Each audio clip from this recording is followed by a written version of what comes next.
जी, अस्सलाम वालेकुम। Today we will study the mistake that most of the ICT traders make and they fail because of that mistake। वो mistake क्या है कि वो स्ट्रक्चर शिफ्ट को गलत मार्क करते हैं। क्योंकि आईसीटी ट्रेडर मोस्टली जो है मार्केट स्ट्रक्चर शिफ्ट के बेस पे ट्रेड एंट्री एग्जीक्यूट करते हैं। जब आपका स्ट्रक्चर शिफ्ट ही गलत होगा, तो आप ट्रेड एंट्री कैसे अच्छी एग्जीक्यूट कर सकते हैं, सही एग्जीक्यूट कर सकते हैं। इसकी 2 रीज़न्स होती हैं। एक रीज़न तो ये होती है कि आपको वैलिड स्विंग हाइज़ और लोज़ का पता नहीं होता। सेकंड रीज़न ये होती है कि आपको इंटरनल और एक्सटर्नल डीलिंग रेंज का नहीं पता होता। आपने हमेशा एक्सटर्नल डीलिंग रेंज की डायरेक्शन में ट्रेड करनी होती है, जबकि आप इंटरनल में फँस जाते हैं और इंटरनल में जब ट्रेड करते हैं तो आपकी ट्रेड थोड़ी-सी चलती है, थोड़े से प्रॉफिट में जाते हैं, उसके बाद आपके अगेंस्ट हो जाती है। तो आज हम इस चीज़ को स्टडी करेंगे। फर्स्ट ऑफ ऑल हम बाय का सिनेरियो डिस्कस करते हैं। प्राइस ने एक बाय की इम्पल्सिव मूव दी, एक डीलिंग रेंज बनाई बाय की यहाँ पे, ठीक है? अब ये एक बाय की डीलिंग रेंज है जिसका स्विंग लो है यहाँ पे, क्योंकि इस लो के बनने के बाद प्राइस ने अपना स्विंग हाई ब्रेक किया है, यहाँ पे ब्रेकअप स्ट्रक्चर हुआ, समझ लें आप जिसे बॉस भी कह सकते हैं। और ये एक स्विंग हाई है। अब इसके दरमियान आपकी बाय की डीलिंग रेंज है, यानी कि आपने इस एरिया के दरमियान बाय तलाश करनी है। अब बाय कहाँ पे तलाश करनी है, अगर आपने डीलिंग रेंज का आपको आइडिया नहीं है, तो आप मेरी प्रीवियस वीडियो देख सकते हैं जिसमें मैंने डीलिंग रेंज को स्टडी किया है। तो आप 50% रिट्रेसमेंट लेवल से नीचे यानी कि डिस्काउंट जोन में बाय तलाश करेंगे। लेकिन अब जब प्राइस ने 50% एरिया तक आना है या उससे नीचे आना है, तो प्राइस एक इंटरनल स्ट्रक्चर बनाना शुरू कर देगी यहाँ पे। इस तरह से स्विंग हाई और स्विंग लो। अब यहाँ पे पहली मिस्टेक आपकी आइडेंटिफ़ाई करते हैं। पहली मिस्टेक जो आईसीटी ट्रेडर्स यहाँ पे करते हैं, वो क्या करते हैं, इसको as a structure shift mark कर लेते हैं टू द डाउन साइड। अब ये स्ट्रक्चर शिफ्ट वैसे तो है स्विंग लो ब्रेक वगैरह, लेकिन ये swing low valid swing low नहीं है। किसी भी स्विंग लो के वैलिड होने के लिए लाज़मी है कि वो प्रीवियस स्विंग हाई को या तो ब्रेक करे या तो स्वीप करे। अब ये जो स्विंग लो बना है, इसने ना तो प्रीवियस किसी स्विंग हाई को स्वीप किया, ना ब्रेक किया, तो ये स्विंग लो वैलिड नहीं है। ठीक है, तो ये स्ट्रक्चर शिफ्ट आपने रॉन्ग मार्क किया। जब इसकी बेस पे आप यहाँ पे ट्रेड लेंगे, तो आपकी ट्रेड एंट्री फेल होने के चांसेस काफ़ी ज़्यादा हैं, या फिर थोड़ा-सा वो आपके डायरेक्शन में चलेगी और फिर वो फेल हो जाएगी, क्योंकि आपकी एक्सटर्नल डीलिंग रेंज जो है यहाँ पे है और वो बाय की है, बुलिश है, और आपने बाय की इम्पल्सिव मूव देखनी है, यहाँ पे ढूँढनी है। अच्छा, उसके बाद क्या होगा जी? दूसरी एग्ज़ाम्पल भी हम यहाँ पे दूसरी सिनेरियो डिस्कस कर लेते हैं कि प्राइस ने एक स्विंग हाई लगाया, ठीक है? और एक स्विंग लो बनाया। ये जो स्विंग लो है, इसने क्या किया, अपना प्रीवियस स्विंग हाई को या तो ब्रेक कर दिया या तो स्वीप कर दिया, ठीक है? अब यहाँ पे क्या किया प्राइस ने, एक हायर स्विंग लो पोस्ट किया। ये एक लो था, उससे ऊपर एक ये लो था। अब ये स्विंग हाई कौन-सा है? जिसने अपने प्रीवियस लो को ना तो स्वीप किया ना तो ब्रेक किया, ये अभी वैलिड नहीं है। लेकिन ये स्विंग लो वैलिड हो गया, क्योंकि इसने अपने प्रीवियस स्विंग हाई को ब्रेक कर दिया यहाँ पे। अब इसके ब्रेक होने के बाद जब प्राइस डाउन साइड आती है, यहाँ पे प्राइस डाउन साइड आती है, इसका ब्रेक करती है, तो अब आप कहेंगे कि सर स्ट्रक्चर शिफ्ट तो वैलिड हो गया to the downside. Swing low भी हमारा वैलिड है, जिसने प्रीवियस स्विंग हाई को ब्रेक किया हुआ है। तो अब हम यहाँ से सेल कर सकते हैं क्या? यहाँ से देखें, सेल तो हो सकती है, स्ट्रक्चर शिफ्ट भी वैलिड है। लेकिन यहाँ पे अगर आप गौर करें, तो एक चीज़ आपको दिखाई देगी कि आपकी एक्सटर्नल डीलिंग रेंज ये वाली है, ये वो इम्पल्सिव बाय की है। ये सब जो ये चल रहा है, ये उसके सब उसके अंदर चल रहा है और ये इंटरनल है। तो इंटरनल की बेस पे मोस्टली हम ट्रेड नहीं करते, या फिर कोई छोटी-मोटी स्कैल्पिंग ट्रेड हो सकती है। अब यहाँ पे अगर आप सेल लेंगे, तो हो सकता है वो आपकी फ़ेवर में थोड़ी-सी चले या फिर वो फ़ेल हो जाए। तो ये आपने गलती नहीं करनी कि इंटरनल के स्ट्रक्चर शिफ्ट पे आपने अ, अगेंस्ट द एक्सटर्नल स्ट्रक्चर आपने ट्रेड नहीं करनी। अब क्योंकि ये अगेंस्ट एक्सटर्नल स्ट्रक्चर है ना, against the external dealing range है, एक्सटर्नल डीलिंग रेंज बुलिश है, जबकि इंटरनल का जो स्ट्रक्चर शिफ्ट है वो तो टू द डाउन साइड हुआ है, तो ये इसके अगेंस्ट है, यहाँ पे ट्रेड नहीं बनेगी। आप कर भी सकते हैं, लेकिन यहाँ पे छोटी-सी स्कैल्पिंग ट्रेड होगी, क्योंकि प्राइस ने अपने डिस्काउंट ज़ोन में आना है और उसके बाद प्राइस ने बुलिश हो जाना है। तो फॉर एग्ज़ाम्पल प्राइस यहाँ से आई, ये स्विंग हाई पोस्ट किया, इसको टैप किया और फिर प्राइस ने एक स्विंग लो यहाँ पे पोस्ट कर दिया। अब जब ये हुआ, प्राइस 30-40 पिप्स आपके फ़ेवर में गई, लेकिन चूँकि प्राइस आपने यहाँ किसी डिस्काउंट ज़ोन में आ गई, यहाँ किसी order block fair value gap को प्राइस ने टैप कर लिया यहाँ पे, ठीक है? उसके बाद प्राइस यहाँ से रिएक्शन लेती है बुलिश साइड पे, और एक अच्छा रिएक्शन लेती है और जाके प्रीवियस स्विंग हाई को ब्रेक कर देती है। अब यहाँ पे क्या हो रहा है देखें, ये प्रीवियस स्विंग हाई जो था इंटरनल का, ये स्विंग हाई लगा था। इसने अपने प्रीवियस स्विंग लो को ब्रेक किया हुआ था, वैलिड स्विंग हाई था। जब ये ब्रेक हुआ, तो अब इंटरनल का स्ट्रक्चर शिफ्ट हो गया टू द बाय साइड, जिसका हम वेट कर रहे थे, क्योंकि हमारा एक्सटर्नल जो डीलिंग रेंज है वो बाय में, हम वेट कर रहे हैं इंटरनल स्ट्रक्चर भी बाय साइड शिफ्ट दे तो हम बाय लें। तो इंटरनल को as a confirmation tool use करना है आपने। यहाँ पे मुझे कन्फर्मेशन हो गई कि प्राइस ने एक्सटर्नल डीलिंग रेंज के डिस्काउंट एरिया को टैप कर लिया, इंटरनल भी बुलिश हो गया, बाय साइड स्ट्रक्चर शिफ्ट हो गया, तो मैं यहाँ से बाय करूँ। तो अब आप यहाँ से बाय कर सकते हैं और ये आपका वैलिड स्ट्रक्चर शिफ्ट है। अब जब प्राइस ऊपर जाएगी यहाँ से, आप देखेंगे, जब यहाँ से प्राइस ऊपर जाएगी, तो क्या होगा, यहाँ पे एक स्ट्रक्चर शिफ्ट होगा, जिसको मोस्टली लोग ब्रेकअप स्ट्रक्चर भी मार्क करते हैं। तो यहाँ पे एक स्ट्रक्चर शिफ्ट हुआ है जो कि एक्सटर्नल डीलिंग रेंज का स्ट्रक्चर शिफ्ट है और ये असल वैलिड स्ट्रक्चर शिफ्ट है। पहला कहाँ पे हुआ? यहाँ पे। दूसरा कहाँ पे हुआ? यहाँ पे। अब आपकी बाय की नेक्स्ट डीलिंग रेंज कहाँ पे बन गई? ये स्विंग लो है इसका और ये इसका स्विंग हाई है। अगेन आप वेट करेंगे प्राइस रिट्रेस करे टू द डाउन साइड ताकि आप इसको यहाँ से बाय करें। तो आपने करना क्या है कि जब एक्सटर्नल डीलिंग रेंज आपकी बुलिश हो तो इंटरनल की डाउन साइड स्ट्रक्चर शिफ्ट पे आपने सेल की ट्रेड नहीं लेनी, वो जस्ट एक इंडिकेशन है कि प्राइस थोड़ा मजीद रिट्रेस कर सकती है टू द डाउन साइड। आपने वेट करना है इंटरनल का एक वैलिड स्ट्रक्चर शिफ्ट हो टू दी अप साइड ताकि मैं बाय की ट्रेड ले सकूं और प्रीवियस स्विंग हाई को टारगेट कर सकूं। ठीक है, ये हमारा बाय का सिनेरियो। इसी तरह हम डिस्कस कर लेते हैं सेल का सिनेरियो। फिर मैं चल के आपको चार्ट्स पे एक एग्जांपल दिखाऊंगा। प्राइस यहाँ से फॉर एग्जांपल गिर रही है, प्राइस ने एक स्विंग हाई लगाया और उसके बाद एक स्विंग लो को ब्रेक कर दिया। तो अब आपकी डीलिंग रेंज कहाँ पे बन गई? सेल की डीलिंग रेंज है किस चीज़ की? पहली बात तो ये कि आपकी सेल की डीलिंग रेंज है और इसका स्विंग हाई यहाँ पे है और इसका लो यहाँ पे है।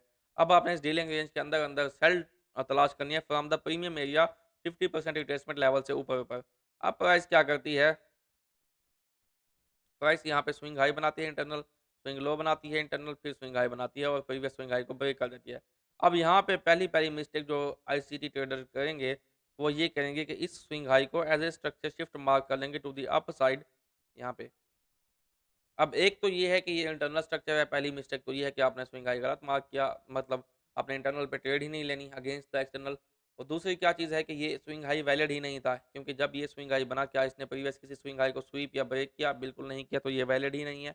तो यहाँ से आपका स्ट्रक्चर शिफ्ट नहीं है। तो यहाँ से जो आप ट्रेड लेंगे बाय की हो सकता है वो थोड़ी सी आपकी चले फिर आपके अगेंस्ट चली जाए। सॉरी। अच्छा, उसके बाद क्या होगा कि प्राइस फॉर एग्जाम्पल फिर एक रिट्रेसमेंट लेती है और फिर एक स्विंग हाई को ब्रेक करती है। ठीक है, इस तरह से अब यहाँ पे भी आपका स्ट्रक्चर शिफ्ट नहीं हो रहा।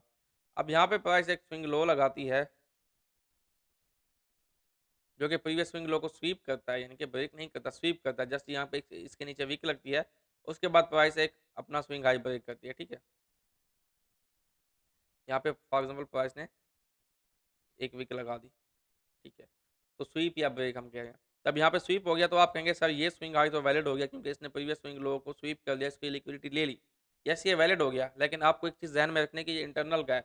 उसके बाद आप कहेंगे सर अगर ये वैलिड है तो स्ट्रक्चर शिफ्ट भी तो वैलिड हो गया। यस, ये स्ट्रक्चर शिफ्ट भी वैलिड हो गया, बट ये इंटरनल के इंटरनल का स्ट्रक्चर शिफ्ट है और एक्सटर्नल की डीलिंग रेंज के अगेंस्ट है। तो यहाँ पे आपकी ट्रेड नहीं बनती। अगर आप ट्रेड लेंगे भी सही तो थोड़ी सी चलेगी और फिर एक आपको डाउन साइड के मूव देखने को मिलेगी। अब चूँकि आपका ये स्विंग लो वैलिड हो चुका है, स्विंग हाई वैलिड हुआ, उसके बाद यहाँ पे स्ट्रक्चर शिफ्ट भी हुआ। अब जब प्राइस इसको फेल करेगी प्रीवियस स्विंग लो को, यहाँ पे जो स्विंग लो है, तो ये वैलिड स्ट्रक्चर शिफ्ट होगा क्योंकि यहाँ पे प्राइस ने इस स्विंग लो बनाने के बाद प्रीवियस स्विंग हाई को ब्रेक किया। अब यहाँ पे स्ट्रक्चर शिफ्ट वैलिड होगा जब प्राइस ऊपर जाएगी, क्योंकि आपका एक्सटर्नल डीलिंग रेंज भी बेरिश है, आपको इंटरनल का डाउन साइड स्ट्रक्चर शिफ्ट भी मिल चुका है, कन्फर्मेशन हो चुकी है। तो अब आप यहाँ से सेल शुरू कर देंगे, यहाँ से ट्रेड ले, यहाँ से सेल करेंगे, टारगेट आपका प्रीवियस स्विंग लो और उसके बाद आप मजीद एक्सटेंड कर सकते हैं। अब इसका फ़ायदा ये होगा कि आपका स्टॉप लॉस यहीं इंटरनल की बेस पे डिसाइड हो सकता है। आपका स्टॉप लॉस इस स्विंग हाई के ऊपर भी हो सकता है, कुछ लोग एक्सटर्नल डीलिंग रेंज के ऊपर भी रखते हैं, यहाँ पर भी रख सकते हैं। तो इस तरह से आप स्ट्रक्चर शिफ्ट को राइटली मार्क करके राइट ट्रेड ले सकते हैं। अब हम मार्केट में चल के इसकी कुछ एग्जाम्पल्स देखते हैं।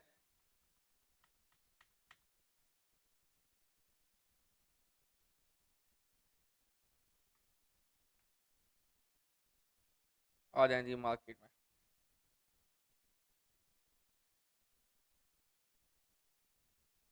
तो मैंने एग्जाम्पल्स कुछ मार्क की हुई हैं to avoid the time wasting.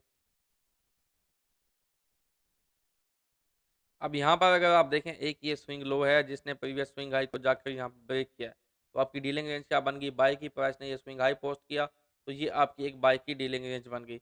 अब इसके अंदर प्राइस आती है नीचे आके एक स्विंग लो बनाती है, जब इसको प्राइस ब्रेक करती है मोस्टली ट्रेडर्स यहाँ पे sell side structure shift mark कर लेते हैं और यहाँ से सेल तलाश करना शुरू कर देते हैं, जो कि आपकी थोड़ी सी आपके फेवर में चलती है, बट फिर आपको स्टॉप आउट कर देती है। देखें, तो ये स्ट्रक्चर शिफ्ट आपने मार्क रॉन्ग किया, क्योंकि ये स्विंग लो बनने के बाद जब बना उसके बाद प्राइस ने कोई स्विंग हाई यहाँ पे स्वीप नहीं किया था तो ये वैलिड नहीं हुआ। ठीक है, तो ये स्विंग लो भी बना है जिसने जाके प्रीवियस स्विंग को स्वीप किया है, जैसे सेकंड सिनेरियो हमने देखा था, लेकिन स्वीप तो हुआ है ब्रेक भी हुआ है, लेकिन क्या है कि ये इंटरनल डीलिंग रेंज है। एक्सटर्नल डीलिंग रेंज आपकी यहाँ पे बुलिश है, तो आपने एक्सटर्नल को फॉलो करना है, इंटरनल को फॉलो नहीं करना। तो ये स्ट्रक्चर शिफ्ट भी आपका रॉन्ग हो गया। अब यहाँ पर आप देखें, अच्छा जी, आपके एक्सटर्नल डीलिंग रेंज कहाँ पर थी? ये वाली आपकी एक्सटर्नल डीलिंग रेंज का हाई था।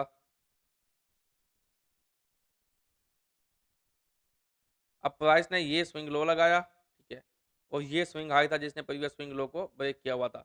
अब प्राइस ने जब इसको जाके यहाँ पे ब्रेक किया, आप देखें, तो आप यहाँ कहीं पे जब रिट्रेसमेंट आई है तो आप बाय कर सकते थे, और आप देखेंगे प्रीवियस लो आपका प्रोटेक्ट रहेगा, उसके नीचे विक लग सकती है, लेकिन वो ब्रेक नहीं होगा। ये देखें, ये प्रोटेक्टेड है आपका स्विंग लो।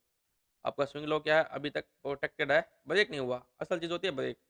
अब यहाँ पे आपको बाय साइड में कंफर्मेशन हुई, स्ट्रक्चर शिफ्ट हुआ, आपने यहाँ से बाय ली, और आपका टारगेट क्या होगा, प्रीवियस स्विंग हाई, और उसके बाद आप यहाँ पर देखें तो इस तरह से ये आपका कह लें कि बाय साइड का external structure, sorry internal structure shift था, but in the direction of external dealing range. अच्छा जी, अब एक और एग्जांपल देख लेते हैं सेल साइड की।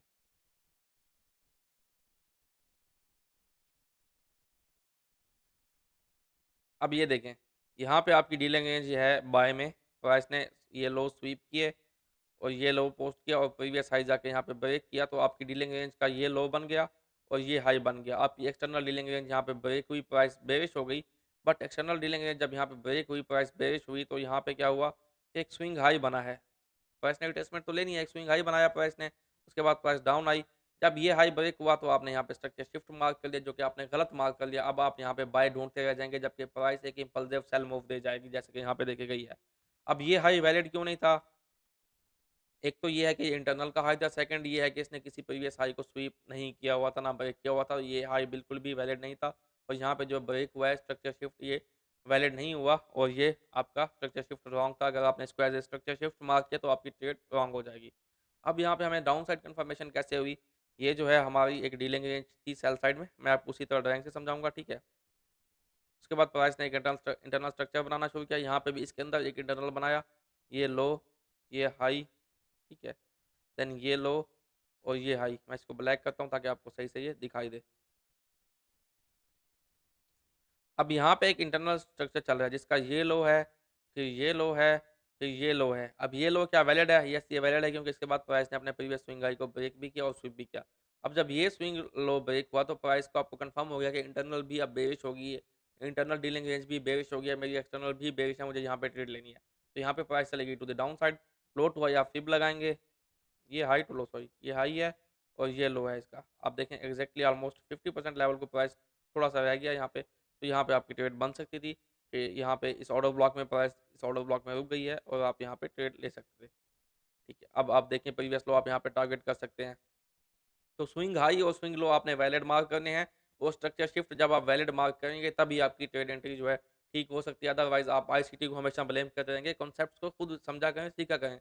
मेथड कोई भी गलत नहीं होता, आपकी जो उसको समझने का तरीका होता है वो गलत हो सकता है। ओके जी, आई होप आपको ये समझ आया होगा। अगर ये आपको समझ आया तो इस वीडियो को लाइक और कमेंट लाजमी कीजिएगा, अपने दोस्तों के साथ शेयर कीजिएगा, ताकि मैं मजीद ऐसी वीडियोज़ आपके साथ बनाता रहूँ। अभी मैं गलत फेयर वैल्यू गैप, गलत ऑर्डर ब्लॉक, तमाम चीज़ें गलत तो सही आपको समझाऊंगा इंशाल्लाह कैसे सही से मार्क करनी है। ओके जी, टेक केयर, अल्लाह हाफिज़।